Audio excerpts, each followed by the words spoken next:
Beleza, pessoal? Como é que tá por aí? Tranquilos, tranquilas? Mais um vídeo aqui do Aguiar Tenho Que Falar, e hoje eu vou falar para vocês um pouco de Lobo Solitário, tá, pessoal? Lobo Solitário, eu tive que trazer para vocês aqui. Eu acho que muita gente conhece aí Lobo Solitário. Quem conhece mangá, né, costuma ler, não é possível que eu não conheça o Lobo Solitário, né? É um quadrinho extremamente famoso, emblemático. Influenciou vários artistas aí, não só na indústria japonesa, mas também na música americana. Frank Miller é um grande admirador da arte do Lobo Solitário, né? E da narrativa do Kazuo Koike e Gozeki Kojima, que é a dupla de criação do Lobo Solitário. E pessoal, o Lobo Solitário aí, ó, só avisando, a Panini já tá relançando aí, tá? A série. E o problema é que vai demorar porque é bimestral, então tem que esperar 2 meses aí para comprar cada volume. Mas aí é só ter paciência e persistência, tá? Mas vai sair completa a série, tá? São 35 volumes, é só ter um pouco de paciência aí que coleciona. E galera, é o seguinte, o Lobo Solitário ele não é um clássico à toa, né? A gente sabe aí, quem conhece aí de técnicas de quadrinho e tal, né? Sabe que o artista ele consegue ali no desenho dele trazer várias técnicas de narração e tal, que consegue fazer o leitor imergir ainda mais naquele ambiente ali, naquele cenário que ele está demonstrando. E a história em si também, pessoal, apesar de aparentemente ser simples, porque se trata de uma história de vingança, né? É um samurai que ele quer se vingar de um clã que acabou com a vida dele, né? Um clã que era braço direito do governo, e ele era, como se fosse assim, o clã dele era o braço esquerdo, vamos lá dizer assim. Esse outro braço, para querer subir, deu a rasteira no clã Ogami, porque o nome do personagem é Ito Ogami, e esse Ito Ogami, ele era um executor do governo. O que é executor do governo? Ele executava os senhores feudais que quebravam as regras, que infringiam as leis, e aí o Shogun designava esse executor para ir lá, né, nas terras desse senhor feudal e executá-lo, né? Então era coisa pública e notória. Se o executor foi lá, porque o cara sabia que ele foi condenado ali à morte, né?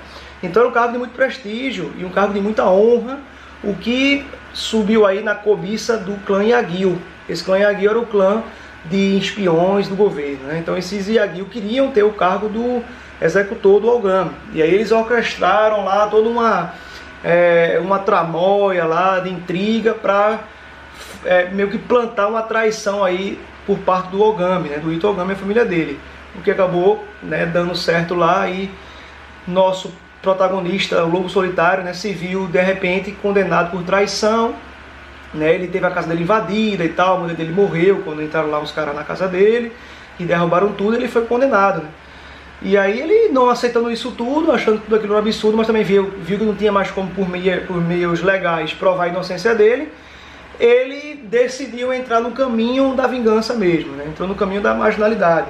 E daí passou a se titular de Lobo Solitário. Por quê? Ele é um samurai eternamente só, isolado, e passou a fazer serviços de assassinato a quem pagasse, né? Quem pagasse 500 ryos, não sei quanto valia isso não hoje, nem quantos reais seria isso, mas acho que era uma quantia um pouco alta. Ele colocava esse preço e quem pagasse a ele executava o serviço para aquela pessoa, né? E ele, galera, essa história, o porquê que eu acho ela tão boa, assim, porque essa história é tão valorosa, assim, porque ela basicamente se trata de uma história de um homem que não tem nada a perder, né? E quando você encara isso do ponto de vista de um samurai que tem a sua vida pautada na honra, né? Os samurais, eles têm um código de conduta, que é o Bushido, é o caminho do guerreiro, da honra, né? Do combate justo, do olho no olho. E o que acontece lá? Após o Ito Ogami ver o mundo dele ruir, ele percebeu que aquela vida que ele tinha, existia muita falsidade ali, porque o outro clã, que também era de samurais, os Yagyu, utilizou de traição, de simulação, falsidade, para querer o posto dele. Então ele se confrontou com o quê? Ele se confrontou com uma tremenda falsidade em meio aos samurais que viviam com ele lá. Então é como se o mundo dele ruiu ali. Em quem mais ele podia confiar depois disso? Se próprios samurais como ele, que se entregavam a esse estilo de vida, se demonstraram extremamente traidores, né? E trambiqueiros. Então a vida do Lobo Solitário, a partir desse dia, vira uma vida de uma pessoa que não tem nada a perder mesmo. Ele vive o tempo todo entre a vida e a morte. Ele abraça esse caminho do assassinato abraça esse caminho do criminoso, né? O cara que vive à margem e sabe disso, e não tem medo de nada, ele não teme mais nada além disso. Quer dizer, ele não teme nada, né? Além de quê? Não teme nada. E o interessante é que o pessoal que conhece o mangá sabe que o Lobo Solitário sempre está com um filhinho dele. Ele tem um filhinho chamado Daigoro, que tem apenas 3 anos, que fica nesse carrinho aí, que todo mundo que ele vai pôr nesse carrinho, né? E aí, pessoal, o mangá também traz isso de uma forma muito interessante. A história você acompanha também o desenvolvimento do menino, né? O menino também vai crescendo de acordo com as histórias. E você também acompanha o desenvolvimento do Daigoro. O Daigoro, que quando o Lobo Solitário é engraçado, que o Itogami, quando ele por si só decide que vai virar um assassino e viver no caminho, que em japonês é do caminho do meio fumador. Esse meio fumador é como se fosse o caminho do inferno. É quando a pessoa que adentra esse caminho, ela sabe que a partir de agora ela não tem mais nada, e se a morte chegar, ela sai de braços abertos. Ele não tem mais que vai morrer, não tem mais as consequências dos atos dele. Ele segue aquele caminho e é isso aí. Mas ele vê que o filho dele, 3 anos, como é que vai ser? Vai entrar nessa com ele? Ele vai deixar com alguém esse filho? E ele decide fazer o seguinte, ele bota na frente do filho dele uma bola e uma espada. Se o filho for para a bola, o filho vai morrer junto com a mãe. É como se o filho decidisse que não vai aguentar esse caminho e que ele acha que ele vai ser mais prudente e mais piedoso deixar ele morrer com a mãe, porque vai ser muito sofrimento daqui para lá, né? Daqui em diante. Se ele for para a espada, é como se o filho consentisse seguir o caminho do pai. E ele também vai entrar nessa trilha de assassinato e vingança, sem temer nenhuma represália. Mas o filho, sem demorar muito, ele vai para a espadinha lá. Pum! Então o Lobo Solitário diz, então você está comigo nessa. E aí, galera, é interessantíssimo como o Daigoro, o filho, né, ele é desenvolvido nas histórias. Porque apesar dele ser uma criança de 3, 4 anos, ter esse lado pueril, infantil, ele se comporta às vezes meio frio nas situações das histórias. Às vezes ele é como se ele encarasse a morte mesmo de frente e não temesse o que viesse a acontecer com ele. E não é forçado. Você sente que a criança tem essa frieza mesmo, que parece que puxou do próprio pai, né? Como se ele realmente é filho do Itogami, né? Ele adota isso pra ele. Até da convivência influenciar, né? Então ele não tem medo de deixar o filho dele sem pai? Não tem medo. Ele sabe que o filho escolheu isso mesmo por vontade própria e que se ele morrer o filho tem que se virar. Mas só tem 3 anos. Mas e o filho escolheu. Então pra ele, na cabeça dele, funcionou assim, né? E aí, isso é interessante porque você fica, nossa, mas que cruel, né? Uma criança dessa idade só. Mas aí, galera, o que acontece? O Lobo Solitário, você vê essa mudança de prisma do personagem, que era um samurai honrado e vira um assassino procurado, temido, né? E ele tem ainda assim um código de conduta. Uma coisa interessante é que os serviços que ele pega, uma das exigências que ele faz não é só o dinheiro, é também a pessoa explicar para ele o porquê está contratando ele. Ele pergunta, por que você quer matar essa pessoa? Porque essa pessoa fez isso aqui. Então ele julga. Tá? Não é só pelo dinheiro. Tem até alguns episódios nos mangás que ele não aceita o dinheiro. Ele vai matar mesmo, porque acha que o cara merece mesmo. Você não precisa pagar nada. Eu vou fazer isso aqui porque a sua história me convenceu. Então ele ainda mantém algum resquício de honra aí do samurai que é a dele, né? E também as histórias, elas elaboram muito bem e retratam muito fielmente o período dos samurais. Então aqui, pessoal, você acompanha não só uma ficção, mas como tratados históricos. Eles remontam muito bem como era a sociedade japonesa na época feudal, né? É como se aqui fosse uma espécie do medieval japonês aqui. Você consegue acompanhar muito bem o cenário, a política, como era a sociedade na época, como é que eles se dividiam, os feudos, a sociedade de maior dinheiro, a sociedade trabalhadora, os camponeses, né? Os ronins, que eram samurais que não tinham clã, que não tinham senhores, né? Eram samurais como virou o Lobo Solitário, samurais que eram pagos para fazer algum serviço avulso, né? Então também é um estudo de história ao mesmo tempo, da cultura japonesa da época, né? Na época da era, se não me engano, a era Edo. É isso mesmo, a era Edo. Foi uma época bem longeva aí, onde teve essa época dos samurais. Então até nisso ele enriquece, o mangá enriquece. E as histórias, pessoal, do Lobo Solitário, elas, em alguns momentos, o Kazuo Koike, né? O roteirista, né? O escritor, ele se baseou algumas vezes em conceitos do Sun Tzu, tá? Do Arte da Guerra, que é um grande tratado de estratégia militar chinês. O Sun Tzu era um grande estrategista militar chinês que escreveu esse livro, que influenciou vários generais e vários políticos, né, na época. E aí, em algumas histórias, o Kazuo que ele aplica esses conceitos nas histórias. É como se o Lobo Solitário tivesse lido o Sun Tzu. E aí ele aplica uma estratégia para vencer o oponente baseado nisso. Não só o oponente de uma luta mano a mano, mas uma situação de conflito lá. Ele usa um cenário, ele usa um rio que passa por onde, e aí chama uma galera para vir para o lugar que ele quer, então, para escapar de uma prisão. Ele usa umas estratégias que ele provavelmente foi baseada no livro do Sun Tzu. Então isso também é bacana. Você acaba também aprendendo o quê? A arte da guerra no Lobo Solitário, né?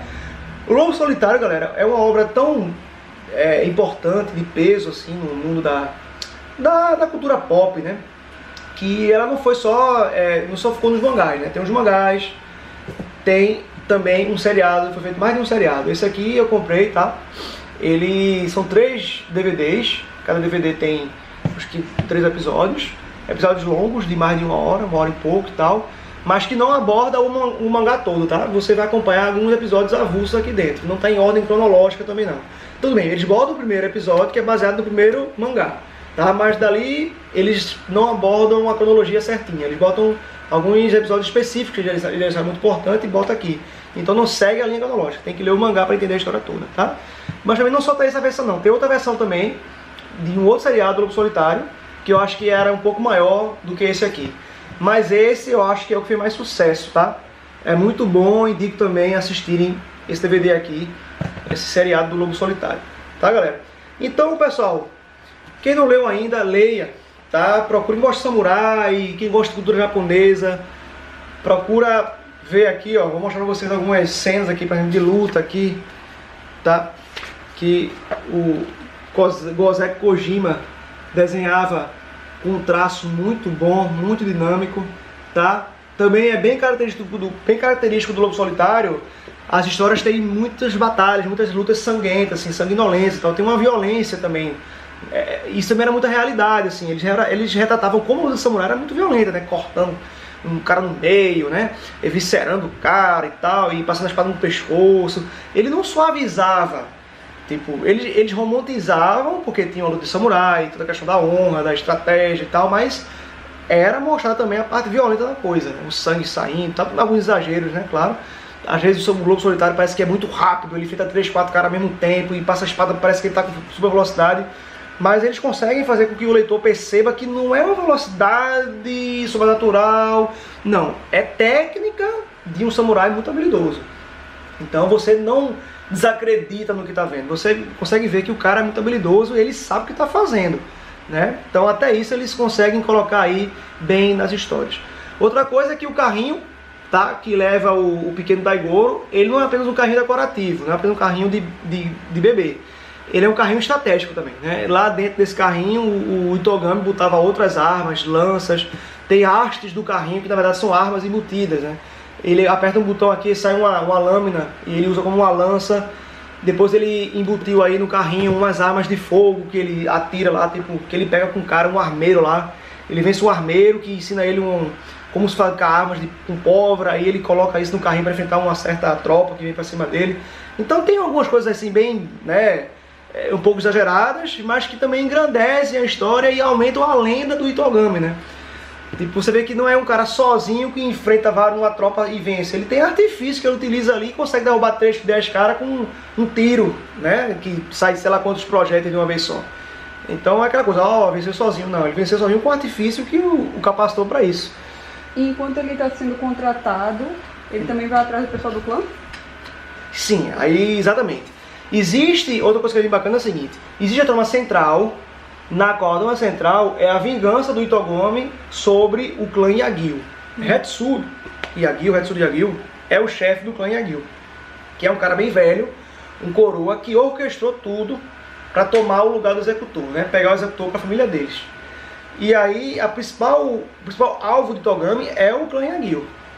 E quem vier a protegê-lo, né? Vai estar na frente dele, ele vai passar a espada, né? Mas a principal missão dele é realmente passar o fio da espada dele em quem provocou a ruína dele, ou seja, o clã Yagyu. Só que dentro dessa trama maior, existem as subtramas que vão aparecendo durante o mangá, a leitura dos volumes, que as subtramas também vão mostrando, se interligam com a trama principal. Então, por mais que às vezes você leia histórias que fujam um pouco, sempre vai remeter a trama principal no final, né? Aquilo sempre vai jogar ele pra trama, ou seja, não tem nenhum episódio que você lê e fica meio perdido, né? Me esqueci da trama principal. Não, sempre vai ter ligação. Por mais que algumas possam parecer sair realmente do rumo, ela sempre tem ao final uma ligaçãozinha com a missão dele, né? Com a missão principal da trama, né? A trama, o plot principal, que é a vingança do Itogami sobre o clã Yagyu. E afinal de contas é uma história de vingança, né? Uma história de vingança, só que dentro da história de vingança várias coisas são apresentadas que engrandecem ainda mais a obra, né? Então vale muito a pena. O Itogami é um personagem muito bom, sensacional. Por ter uma criança, suaviza um pouco mais, porque uma criança de 3 anos no meio de uma história dessa, vamos dizer que o Daigoro, ao mesmo tempo que ele suaviza, ele também traz maior preocupação e aflição para o leitor, porque é uma criança ali.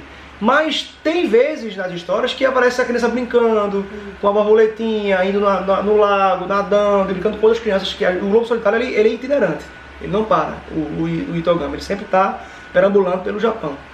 E aí você vê o Daigoro se interagindo com outras crianças, com outras mulheres que queriam ser mães, e vê nele a oportunidade de ser mãe por um pouco tempo. Até o Itogami aluga o filho dele, finge que é a mãe dele aí, dá de mamar pra ele, sei lá o que. Até isso às vezes acontece. Então isso traz uma certa equilíbrio, porque ao mesmo tempo que a criança, você fica preocupada com ela também traz esse traço mais leve, né, que é a criança brincando e sendo criança. E às vezes você vê a criança no meio, você vê o próprio Daigoro, o mesmo Daigoro, no meio de um fogaréu, ele quase sendo queimado vivo num incêndio. Mas aí ele usa da frieza dele, que deve vir do pai dele, né, de se cobrir com lama e não pegar fogo em meio ao fogaréu. Nossa, aí você vê, caramba, né, velho? O Pupirraia realmente vai ser, é um lobinho, né? O lobinho solitário, né? Agora é engraçado que o lobo solitário, mas ele nunca dá só, né? Ele sempre tá com o Pirraia, né? Devia ser o lobo e seu filho, né? O lobo e seu filho, mas também que o lobo solitário precisa ser um samurai isolado, né? Um samurai que tá numa trilha de vingança por si mesmo, né? Sozinho ali na guerra. Então, pessoal, é isso aí, viu? Eu vou dizer pra vocês que eu já comprei aqui, ó, já até agora são 8 volumes da série Lobo Solitário. Infelizmente, o volume 6 eu não consegui comprar dessa nova edição, tá certo? Mas eu vou ver se eu consigo comprar em sebo, ou no Mercado Livre, ou entrar em contato com umas bancas especializadas e conseguir comprar o volume 6, tá certo? Porque, se não me engano, essa aqui não é a primeira edição, né? Essa é a edição nova da Panini, mas tem a edição antiga, que foi lançada também, que eu tinha alguns volumes da edição antiga, né? E eu não sei se eu tinha os 6. Por isso que eu fiquei meio desleixado para comprar o 6 dessa nova. Eu já tenho o 6 da antiga, não precisa, mas aí não achei esse 6 da antiga que eu tinha. E agora quando fui comprar o 6, as bancas já tinham sido esgotadas, né? Eu vou ter que comprar para fechar o buraco aí da coleção. Pessoal, é isso aí, tá? Quem gosta de mangá, é imprescindível a leitura do Lobo Solitário. E para quem gosta de história de samurai, mais ainda, porque até hoje eu não vi história melhor, tá? Tem Vagabond, que é muito bom também, um mangá de samurai, entre outras histórias de samurai que são muito boas, mas Lobo Solitário, dá pra vir uma que seja tão pesada e tão emblemática como essa aqui. Valeu, pessoal, até o próximo vídeo.